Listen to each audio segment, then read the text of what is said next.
তুমি এখানে? তুই তুই এখানে কি করছিস? আরে এখানে তো একটা ছেলে থাকার কথা, তুই এখানে কেন? না মানে বাবা, তুমি পার্সেলটা আমার হাতে জলদি দিয়ে এখান থেকে চলে যাও। আরে আরে 1 মাস পর তোর বিয়ে, আর তুই একটা পরপুরুষের সাথে ফুর্তিনৃত্য করছিস? ছি, তোর লজ্জা করছে না এ কথা বলতে? দেখো বাবা, তুমি যে আমার বাবা এটা কেউ জানার আগে তুমি এখান থেকে চলে যাও। ছি, আমার ভাবতে অবাক লাগছে, তুই যে আমার মেয়ে, আমার আমার ভাবতে অনেক কষ্ট হচ্ছে।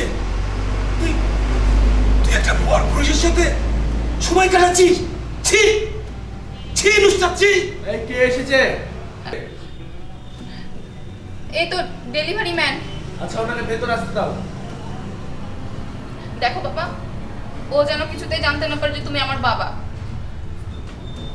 আরে চাচা আপনি? আসসালামু আলাইকুম স্যার। স্যার ওয়ালাইকুম আসসালাম। স্যার আপনার স্যার আপনার একটা পার্সেল স্যার ছিল। হ্যাঁ আচ্ছা চাচা একটু ভেতর আসুন। হ্যাঁ, না স্যার আমি আর ভিতরে যাচ্ছি না, পার্সেলের টাকাটা দিন, আমি চলে যাচ্ছি।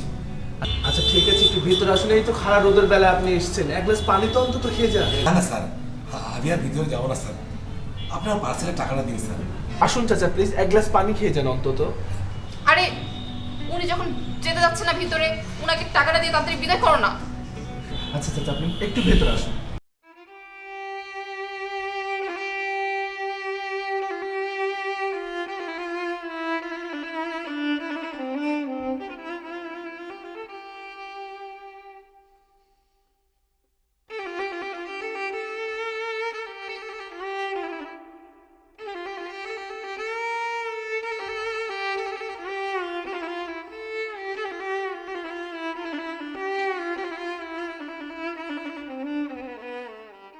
আরে আরে চাচা আপনি মাটিতে বসছেন কেন? সোফায় বসুন।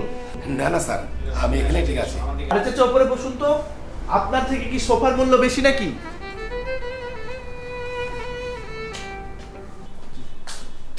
এই তোমার সমস্যাটা কি বলো তো?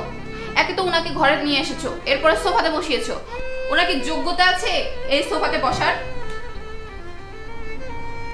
তুমি কি সব উল্টাপাল্টা কথা বলতেছো? তিনি এই রোদ্রের মধ্যে আমাদের জন্য পার্সেল নিয়ে আসছে। যাও তুমি চাচার জন্য পানি নিয়ে আসো। চাচা ওর কথা কিছু মনে করবেন না, আপনি বসুন তো। এই আচ্ছা, তুমি এক কাজ করো, উনাকে উনার ডেলিভারি চার্জটা দিয়ে এখান থেকে এখনই বিদায় করো। তুমি চুপ থাকো, তুমি চাচার জন্য পানি আর এক কাপ কফি নিয়ে আসো। যাও। স্যার, ও আপনি এক কাজ করেন, আমার ডেলিভারি চার্জটা দিন, আমি চলে যাচ্ছি স্যার। চাচা আপনি একটু বসুন তো, আপনি আমার বাসায় এসেছেন, কিছু না খেয়ে গেলে হবে? এই উনি যখন খেতে যাচ্ছে না তাহলে তো জোর করার কি দরকার? তোমাকে আমি বলেছি তুমি যাও।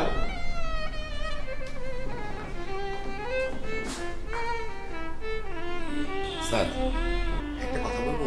হ্যাঁ চাচা বলুন। ওই মেয়েটি আপনার কি হয়? কে ন্যান্সি? কি বললেন? আখরিকাতে নাম দেখলাম নুসরাত, আর ন্যান্সি হয়ে গেল। স্যার আর একটা কথা জিজ্ঞেস করবো? জি জি অবশ্যই। মানে মানে বলছিলাম কি, আপনাদের কি বিয়ে হয়ে গেছে? না চাচা এখনো বিয়ে হয়নি, তবে বিয়ে হওয়ার মতোই। ঠিক ঠিক বুঝলাম না স্যার। আসলে চাচা আপনি তো মুরব্বী মানুষ, কি বলবো, স্বামী স্ত্রীর সম্পর্কে যেসব সম্পর্কগুলো হয় সেগুলো আমাদের হয়ে গেছে, শুধু বিয়েটা হয় বাকি। জি চাচা আপনি পানি নেন।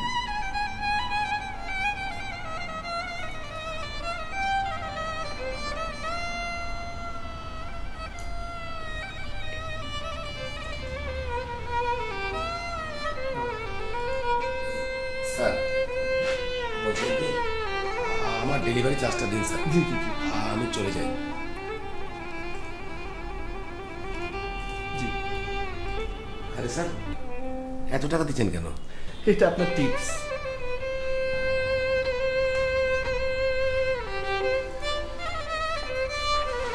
স্যার আসি।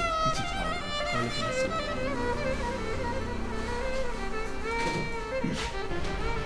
আচ্ছা, এত আদিক্ষেতার কি দরকার? সামান্য একটা ডেলিভারি ম্যান, তাকে তুমি ঘরে নিয়ে এসেছো, কফি অর্ডার করছো, চা অর্ডার করছো। আচ্ছা তোমার কি হয়েছে বলো তো? উনি আসার পর থেকে তুমি এত বাজে বিহেভ করছো কেন? উনি একজন মুরব্বী মানুষ, এই রোদ্রের মধ্যে উনি আমাদের জন্য পার্সেল নিয়ে আসছে। উনি যদি তোমার বাবা হতো তাহলে কি এমন করতে পারতা? যাও ভেতরে যাও।